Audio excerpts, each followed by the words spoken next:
자, 오늘 이 새벽에 하나님께서 우리에게 주시는 하나님 말씀은 사도행전 15장 1절에서 21절까지 말씀입니다. 저와 여러분이 한 절씩 나누어서 교독합니다. 어떤 사람들이 유대로부터 내려와서 형제들을 가르치되 너희가 모세의 법대로 할례를 받지 아니하면 너희 구원을 받지 못하리라 하니, 바울이 바나바와 그들 사이에 적지 아니한 다툼과 변론이 일어난지라. 형제들이 이 문제에 대하여 바울과 바나바와 및 그 중에 몇 사람을 예루살렘에 있는 사도와 장로들에게 보내기로 작정하니라. 그들이 교회의 전송을 받고 베니게와 사마리아로 다니며 이방인들이 죽게 돌아온 일을 말하여 형제들을 다 크게 기쁘게 하더라. 예루살렘에 이르러 교회와 사도와 장로들에게 영접을 받고 하나님이 자기들과 함께 계셔 행하시는 모든 일을 말하네. 바리새파 중에 어떤 믿는 사람들이 일어나 말하되 이방인에게 할례를 행하고 모세의 율법을 지키라 명하는 것이 마땅하다 하니라. 사도와 장로들이 이 일을 의논하러 모여 많은 변론이 있은 후에 베드로가 일어나 말하되 형제들아, 너희가 알거니와 하나님이 이방인들로 내 입에서 복음의 말씀을 들어 믿게 하시려고 오래전부터 너희 가운데서 나를 택하시고 또 마음을 아시는 하나님이 우리에게와 같이 그들에게도 성령을 주어 증언하시고 믿음으로 그들의 마음을 깨끗이 하사 그들이나 우리나 차별하지 아니하셨느니라. 그런데 지금 너희가 어찌하여 하나님을 시험하여 우리 조상과 우리도 능히 되지 못하는 멍에를 제자들의 목에 두였느냐. 그러나 우리는 그들이 우리와 동일하게 주 예수의 은혜로 구원받는 줄을 믿노라 하니라. 온 무리가 가만히 있어 바나바와 바울이 하나님께서 자기들로 말미암아 이방인 중에서 행하신 표적과 기사에 관하여 말하는 것을 듣더니 말을 마침에 야고보가 대답하여 이르되 형제들아, 내 말을 들으라.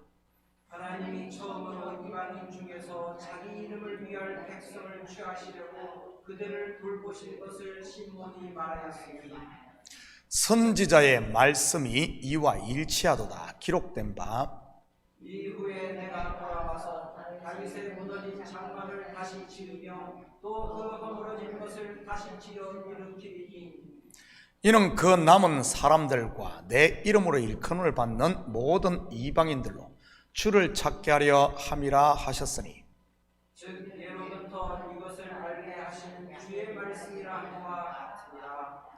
그러므로 내 의견에는 이방인 중에서 하나님께로 돌아오는 자들을 괴롭게 하지 말고 다만 우상의 더러운 것과 음행과 목매어 죽인 것과 피를 멀리하라고 편지한 것이 옳으니. 다 같이 읽겠습니다.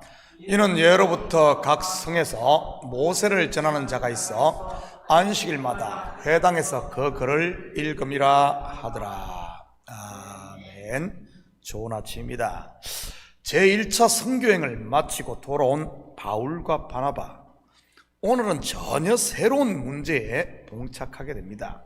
어떤 문제인지 그리고 이 문제를 어떻게 해결하는지 같이 살펴보도록 하겠습니다. 1절입니다. 어떤 사람들이 유대로부터 내려와서 형제들을 가르치되 너희가 모세의 법대로 할례를 받지 않으면 너희 구원을 받지 못하리라 하니, 바로 할례가 구원의 필수 조건이라는 교회 가운데 침투한 잘못된 가르침입니다. 이 할례는 유대인들이라면 난지 8일 만에 다 받는 대표적인 율법의 의식이지요. 또한 이 할례는 유대인과 이방인을 구분하는 외적 표식이기도 했고요. 그래서 유대인들을 할례자라고 하고 이방인들을 무할례자라고 불렀던 것입니다. 이 일로 인해 교회가 아주 시끄러워집니다. 아마 할례가 구원의 필수 조건이라고 가르친 유대에서 온 사람들의 교훈에 많은 유대인 크리스찬이 동조를 했던 것 같습니다. 왜냐하면 그들은 이미 할례를 받았으니까요. 우리가 공부해서 알다시피 다른 교회와 달리 안디옥 교회는 헬라인들이 복음을 받음으로 부흥한 교회입니다. 분명 유대인 성도보다는 헬라인 성도들이 교회에 더 많았을 것이고요. 유대인 성도들 아무래도 교회에서 좀 기가 죽어 있었지 않겠습니까? 이방에 세워진 교회인데다가 수적으로 밀리니 말이지. 그런데 유대에서 온 선생으로부터 할례 받지 않은 사람은 구원받지 못한다는 가르침을 들었을 때 이들의 기분이 어떻겠습니까? 유대인 성도들과 이방인 성도들 하루아침에 전세가 역전되지 않았겠습니까? 유대인 성도들은 어깨에 힘이 들어갔을 것이고 이방인 성도들은 이게 뭐지 했을 것이고요. 바나바도 바울도 그리고 다른 어떤 교역자들도 구원은 오직 그리스도의 피 공로 곧 은혜로 받지 율법을 다 지켜야 받는다고 가르친 적이 없으니까요. 2절입니다. 바울 및 바나바와 그들 사이에 적지 아니한 다툼과 변론이 일어난지라. 형제들이 이 문제에 대하여 바울과 바나바와 및 그 중에 몇 사람을 예루살렘에 있는 사도와 장로들에게 보내기로 작정하니라. 이 일에는 누가 나서야겠습니까? 바울과 바나바, 다시 말해 말씀을 가르치는 교육자들인 것입니다. 적지 아니한 다툼과 변론이 일어난지라. 무슨 말이죠? 서로 옳다고 우기며 대판 싸웠다는 그런 말입니다. 사실 이런 닥트린 곧 교리의 문제가 대두되면 예나 지금이나 쉽게 해결되지 않는 것 같습니다. 기독교에 왜 이렇게 많은 교단들이 있습니까? 장로교, 감리교, 침례교, 성결교, 순복음, 루터교 등등 말이지. 그리고 우리 장로교 내에도 수많은 교파들이 있고요. 먼저 예수교 장로교와 기독교 장로교, 예수교 장로교 안에는 또한 통합과 합동, 고심과 백석, 순장과 호헌, 그뿐입니까? 합동측 안에도 보면 100개가 넘는 교단으로 나뉘어져 있습니다. 요즘에는 이권이나 개인의 욕심 때문에 교단이 갈리는 경우가 있지만 예전에는 주로 이 닥트린, 곧 교리 때문에 갈렸었습니다. 이렇게 갈랐다는 의미는 자기가 주장하는 교리가 절대적이라고 생각하며 물러서지 않았다는 말입니다. 그러니 서로 갈라진 것이지. 안디옥 교회에서 일어난 이 문제도 마찬가지였던 것 같습니다. 결국 어떻게 합니까? 교회 내에서 해결을 하지 못하고 사도들이 있는 예루살렘으로 이 문제를 가지고 갑니다. 안디옥 교회의 지도자였던 바나바와 바울을 총대로 파송한 것이지. 이렇게 해서 제1차 예루살렘 총회가 열립니다. 5절입니다.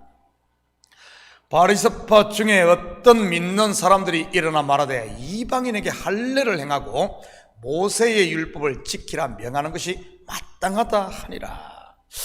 이 문제에 대해 누가 먼저 선수를 칩니까? 바리새파 기독교인입니다. 한마디로 아주 강경 발언을 하지. 당연히 할례를 행하고 율법을 지켜야 구원을 받는다고 말입니다. 당시 유대인들도 한국 사람과 기질이 좀 비슷했는가 봅니다. 우리 한국 분들 그러지 않습니까? 목소리 큰 사람이 이긴다고 말이지. 요즘 젊은이들에게는 이런 것이 더 이상 통하지 않지만 말이지. 6절과 7절입니다. 사도와 장로들이 이 일을 의논하러 모여 많은 변론이 있은 후에 베드로가 일어나 말하되 형제들아 너희도 알거니와 하나님이 이방인들로 내 입으로 복음을 말씀을 들어 믿게 하시려고 오래전부터 너희 가운데서 나를 택하시고. 사도와 장로들이, 사도는 분명 예수님의 제자인 12사도를 말합니다.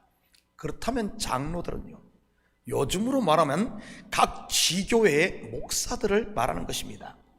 총회에 참여한 총대들인 것이지요. 누가 더 숫자가 많겠습니까? 사도들과 목사들. 분명 목사들이 더 많았을 겁니다. 한때 예루살렘 교회가 얼마나 부흥을 했습니까? 베드로의 설교를 듣고 돌아온 사람만 해도 3,000명, 5,000명 해서 8,000명인데 말이지. 분명 스데반으로 인해 일어난 박해 이후에는 대형 교회가 아닌 가정 중심의 소형 교회로 모였고요. 예루살렘에서 모인 총회니 당연히 유대인 목사들이 대부분이었을 것이 틀림없고요. 그러니 바리새파 중에 믿는 사람이 먼저 큰 소리를 쳤던 것 아니겠습니까? 다 내 편이라고 생각을 했을 테니 말이지. 많은 변론이 있은 후에 서로가 쉽게 물러서지 않았다는 말입니다. 서로 옳다고 자기 주장만 펼쳤다는 뜻이지. 제 생각에 아마 3박 4일은 싸웠던 것 같습니다. 저희 교단도 총회로 모이면 3박 4일을 합니다. 그때 수제자였던 베드로가 일어나 자기의 간증을 하지요. 8절입니다. 또 마음을 아시는 하나님이 우리에게와 같이 그들에게도 성령을 주어 정언하시고, 베드로를 통해 이방인에게 성령이 임하는 역사, 누구에게 일어났던 일입니까? 바로 백부장 고넬료입니다. 우리말에 백문이 불여 일견이라는 말이 있습니다. 100번 듣는 것보다 한 번 보는 것이 낫다는 말이지. 저는 우리의 신앙도 마찬가지라고 생각을 합니다. 100번 따따붙다 말하는 것보다 직접 체험하는 게 더 중요하다고 말이지. 저는 지금까지 교회에서 말 많은 사람 치고 올바른 믿음 가진 사람 못 봤습니다. 정말 믿음 있고 체험적 신앙생활을 하는 사람은 여러 말 할 필요가 없으니까요. 목소리를 높일 이유가 전혀 없는 것이지요. 성교 온금 많이 하는 성도치고 성교가 이렇다 저렇다 하는 사람 못 봤습니다. 직접 성교 현장을 다녀온 사람도 마찬가지고요. 누가 성교를 해야 한다, 누가 뭐 성교를 해야 한다, 안 해야 한다, 성교비가 많다 적다, 성교 보고를 한다 안 한다, 떠드는 줄 아십니까? 누가 떠들죠? 성교 헌금 한 푼 해보지 않은 사람, 성교 한번 다녀오지 않은 분들이 그러는 겁니다. 경험이 없으니 말밖에 할 게 더 있겠습니까? 체험 없는 그런 신앙 100번 말한다고 힘이 있을까요? 말뿐인 신앙, 여러분 능력이 있을까요? 아닙니다. 그냥 허공만 치는 겁니다. 사람들의 마음만 식상하게 하면서 말이지. 그에 비해 체험이 있는 분들은요, 그 한마디 한마디가 힘이 있고 능력이 있을 뿐만 아니라 사람의 마음에 감동을 주고 사람을 변화시키는 겁니다. 저는 우리 식구들이 소리만 요란한 빈깡통 신앙인 곧 소인배가 되지 마시고 하나님과 동행하는 체험의 삶을 살 수 있기를 축복합니다. 일명 대장부의 신앙, 군자의 신앙 말이지요. 체험신앙을 가진 베드로의 간증에 바리새파 성도들의, 그 말 많던 바리새파 성도들의 입이 일단 닫힙니다.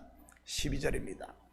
온 무리가 가만히 있어 바나바와 바울이 하나님께서 자기들로 말미암아 이방인 중에서 행하신 표적과 기사에 관하여 말하는 것을 듣더니, 그 다음에는 이 바나바와 바울의 간증이 이어집니다. 우리가 지금까지 공부해서 알다시피 이들을 통해 얼마나 많은 역사가 이방인들에게 일어났습니까? 이들은 복음에 산 정인인 것이지. 그리고 이 할례 문제에 대한 결론을 내린 사람이 바로 예수님의 형제 야고보서를 기록한 야고보입니다. 당시 야고보는 예루살렘 교회의 중심에 있었던 인물이고요. 요즘으로 말한다면 총회장이라고나 할까요? 그렇다면 무엇으로 이 할례 문제의 결론이, 최종 결론이 지어진지 볼까요? 15절에서 17절입니다. 선지자들의 말씀이 이와 일치하도다.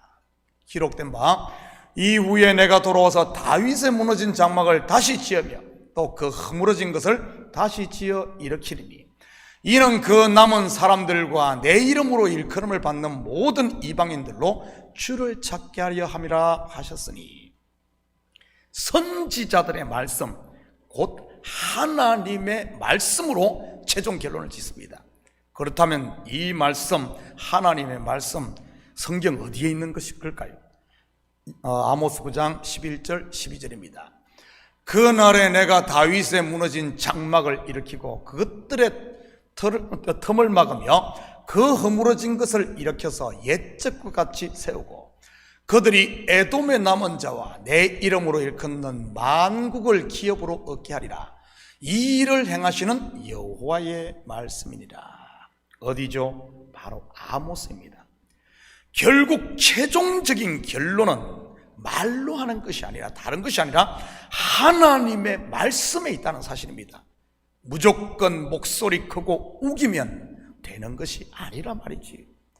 할례는 구원의 필수 조건이 아니라 구원은 오직 하나님의 은혜로 주어지는 선물인 것이고요. 이것은 유대인이나 이방인이나 동일한 것입니다. 그러기에 할례는 우리 육체에 할 것이 아니라 마음에 해야 하는 것이지. 육신의 생각을 내려놓는 자기 부인과 자기의 십자가를 지고 그리스도를 따르는 것 말입니다. 사랑하는 성도 여러분, 오늘 하루도 육체의 생각이 내 속에서 일어날 때마다 과감히 나를 첩복종시키며 내려놓는 이 우리의 마음의 할례를 행함으로, 육체가 아니라 마음의 할례를 행함으로 나는 죽고 예수로 사는 이런 복된 하루 되시기를 예수님의 이름으로 축복합니다. 같이 기도하십시다. 사랑의 아버지 하나님, 참으로 감사를 드립니다.